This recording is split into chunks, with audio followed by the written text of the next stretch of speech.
campers. So we are going up to the gravel site. I was at the bank closing out some loans that I had, and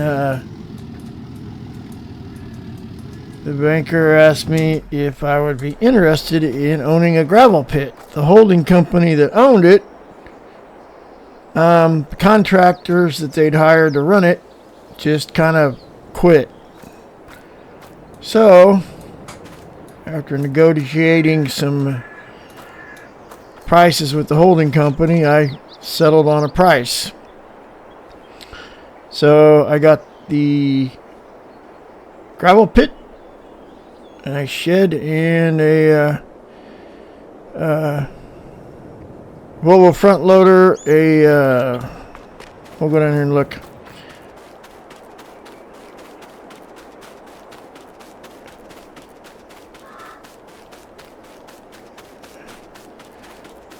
A JCP, what do you call this? High track, fast track, 4240 with the lizard harvester with the iron ore stone. What do you call them? A header? I don't know. But it's got the iron ore with titanium teeth, so that you can scoop up stones. And then the this big Volvo L180, and this is the same header that the mining people are using to load up iron ore. And we'll cover that in a second too, but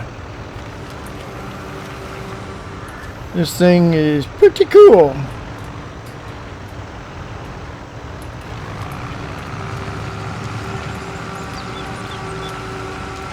It loads this puppy up and nothing flat, let me tell you.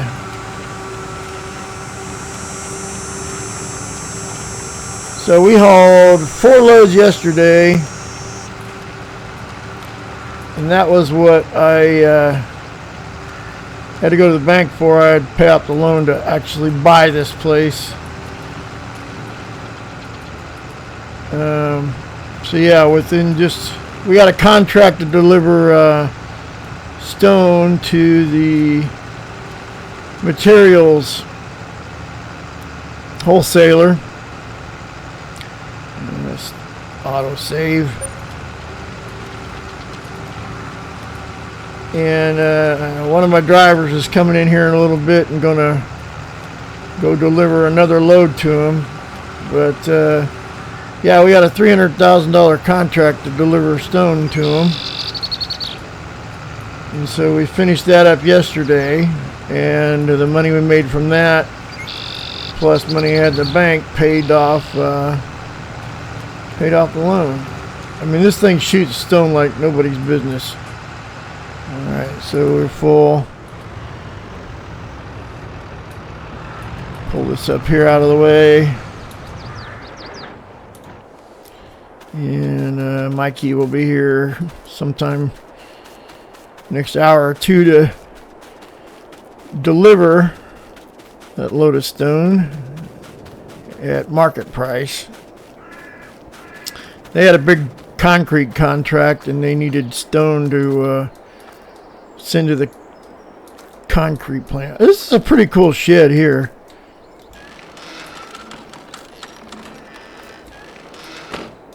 It's got a little shop in it. Fix stuff. Big enough that they can put the truck and whatnot in here. Now, as for the property line is right here. So there isn't much property around the actual mine itself.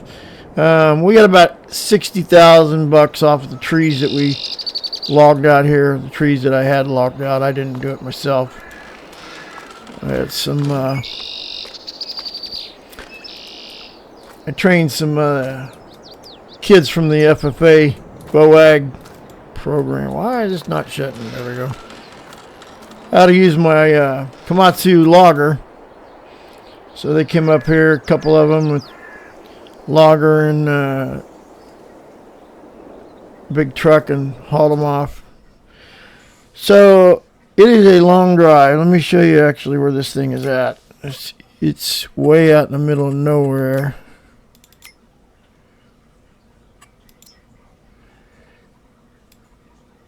It is way up here. So you have to drive all this way, and it's all mountain, so it's not like you can drive fast. And it comes through here through the sawmill, wood mill. So something else that happened. I don't know if you remember, a month or so ago, we bought this timber to timber. Well, we timbered it off, most of it. And we timbered off areas that we felt we could plant to grass. So that is now one big huge grass field. So I just finished yesterday harvesting these two fields. In this field, I got 2.5 of the TLX 52 foot tipper loads of hay here, and between these two fields I got 4. These actually produced better than this field here. Not sure why. This field is just a little bit bigger than this, but these two together are bigger than that. So we just planted this last week, so it is, not of course ready for harvest, but I am hopeful.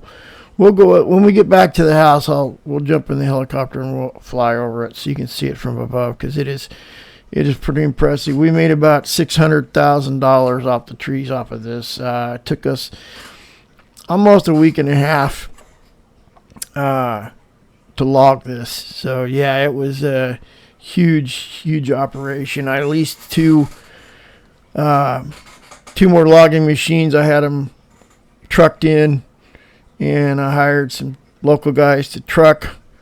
And between me and 2 hired guys running the 2 leased Komatsus, one was a little bigger than mine, the other one was a little smaller than mine, but between the 3 of us, we logged this off in no time. And then between me and another hired hand, we got her disced up and planted to grass. So I'm looking forward to seeing how much hay I get off of this. So yeah. All right, well, I'm going to drive back. I will see you guys back at the farmhouse here shortly, and we'll jump in the helicopter and we'll fly over that field, and I'll show you some of the other things we got going on. We expanded our smelter operation. We expanded some of our lumber operations. I've spent about almost $1.5 million in the last 3 weeks. So yeah, we've spent some money. We've made some money and spent some money getting some non-farming industry going. But I will see you all shortly. All right, well, I'm not quite back to the house yet, but I drove over here to see what was going on. There was a truck back over in here, and apparently they were over here fishing. So I explained to them this was private property, and I didn't want truck tracks and trash in my field, so they went back across the bridge and over in that area.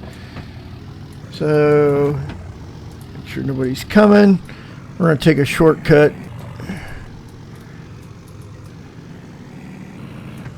This is one of the reasons it's nice to have 4-wheel drive. Get around the bridge. We'll drive through the drainage ditch. It's got some water in it, but that's okay. Our beehives are producing really well. I'm getting close to being full on capacity, so we're going to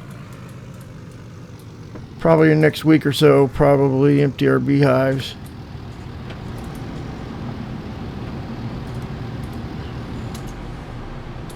All right, so let's go take a look at the new grass field, and I'll let you guys take a look at that. I'm getting better at flying. Alright.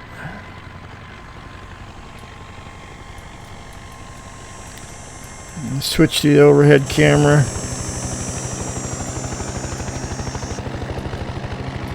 So there it is. As you can see, it is a very oddly shaped field, but I have confidence based on how we dissed it and how easy it was to plant that we will be able to harvest off of this field. The other field, because of the steep slope, caused me some issues, especially when I was windrowing, because the windrow wanted to drift, and so we had some problems keeping the windrows straight. But yeah, this is gonna be a nice hay meadow.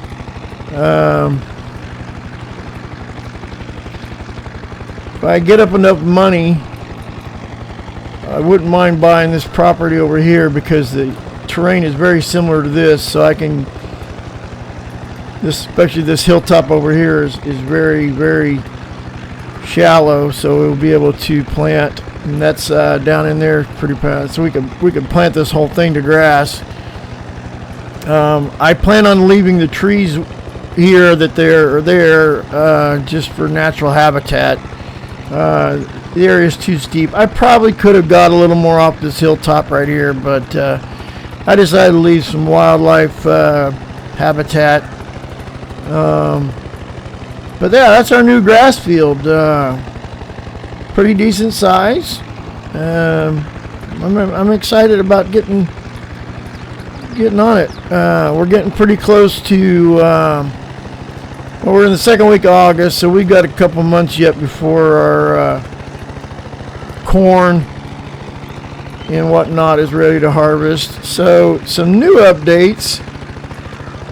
With all the money I made, I bought this field here for about $1.2 million, and I bought this little field over here for a little less than $400,000. So now I own, I bought this field here. I do not own that field up there, so I almost own all the fields over here except for that one. And of course that one I don't own, but I do own both these down here.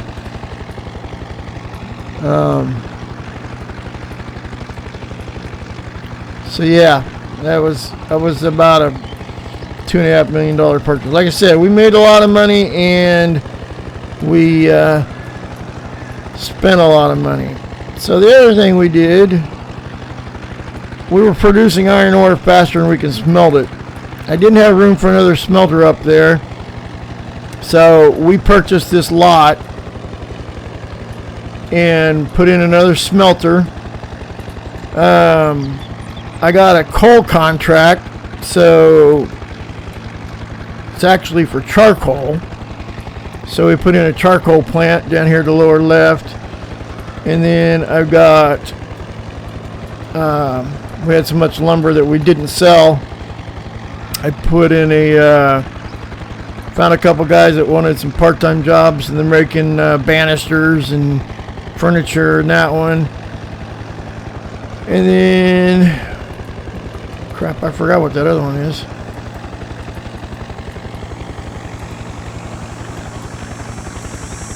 Just land and check them out.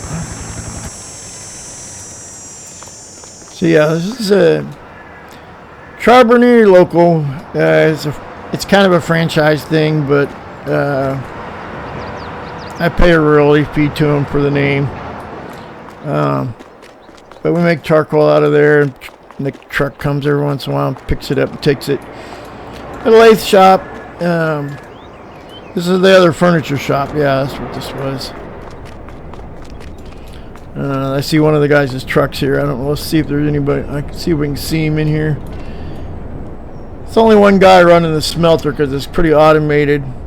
I don't see him. He must be inside the other room there, but I saw him the other day. But yeah, he still got a full load. So yeah, we were producing a lot more iron ore than we can get rid of. So that's kind of where we're at. Like I said, you know, we've made a lot of money, spent a lot of money. But I'm happy with the land purchase. I was wanting this big field for a while, and we picked it up. Just show you here.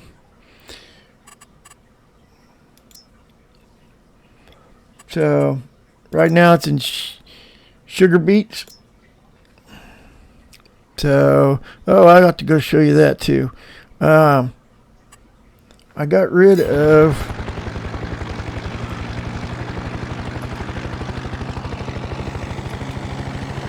I'm a little mad. One of the kids was jacking around the tractor and drove out my sunflower field, damaged some of the sunflowers.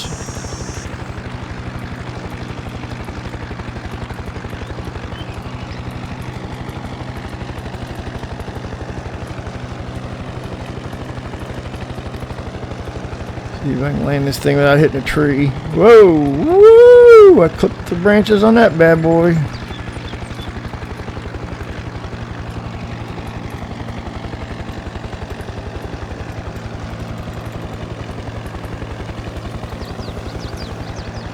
I'm getting a little better at landing this thing.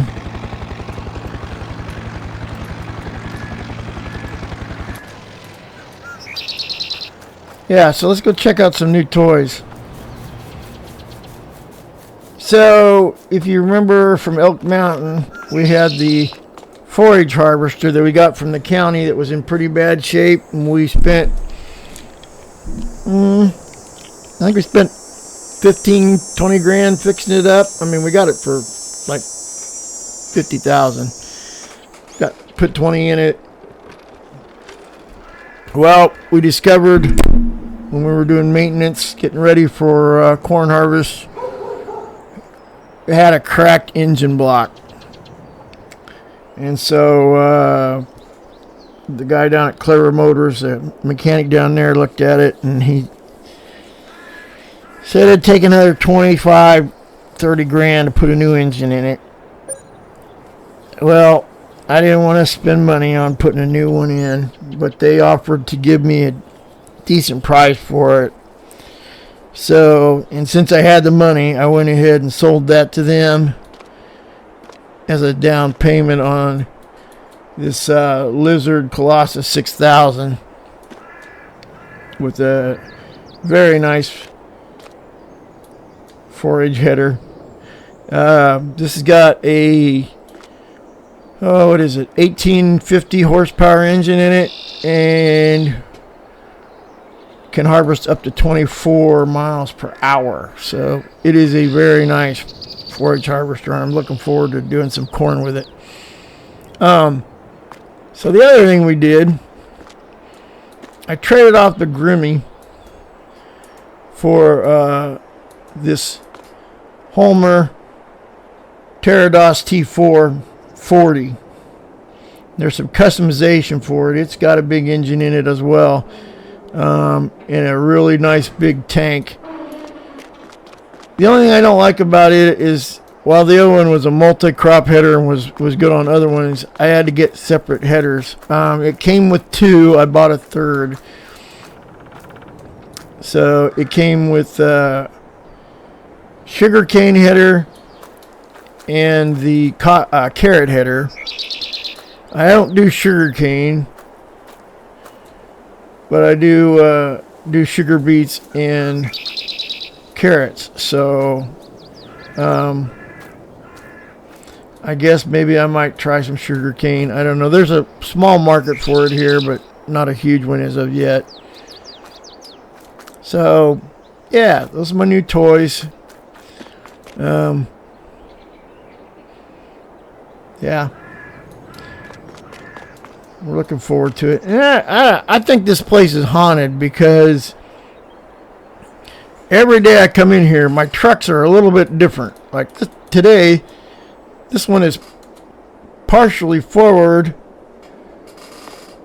and out of place, when yesterday they were all lined up nice and even. This one, this is my, we bought this for real cheap. This is a TLX Phoenix. come on, I can't climb up there. But it's got a Homer feed wagon on it, or not feed wagon, but an auger wagon on it. I can use to refill my seeders and my planters out in the field, and I used it for hauling fertilizer to refill this bad boy when we were out fertilizing the fields there down at the lake farm.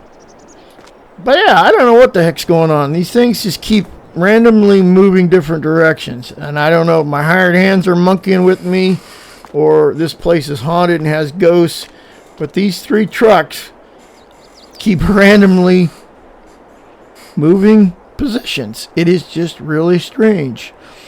So, yep. I don't know. Maybe I'll put some cameras in here and see what I can see. Maybe, I don't know. Maybe it's my hired hands jacking around with me, but I don't know.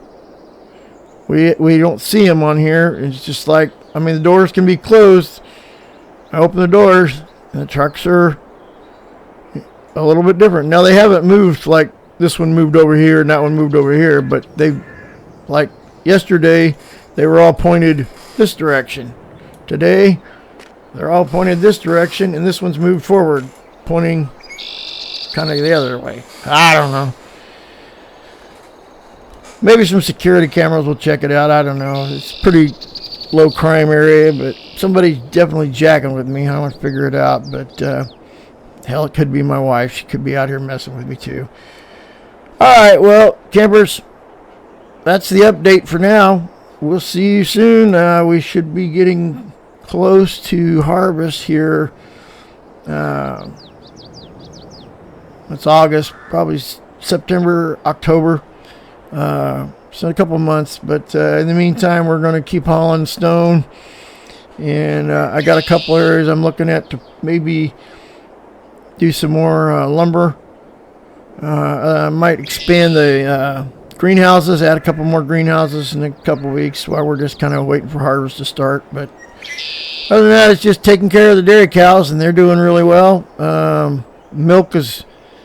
Price of milk has gone up, so on my big lizard with 50,000 liters, I'm making about 85,000 a tank, so that's pretty good. So yeah, things are going real well here. I'm pretty pleased. We're doing well. So thanks for watching. We'll see you next time.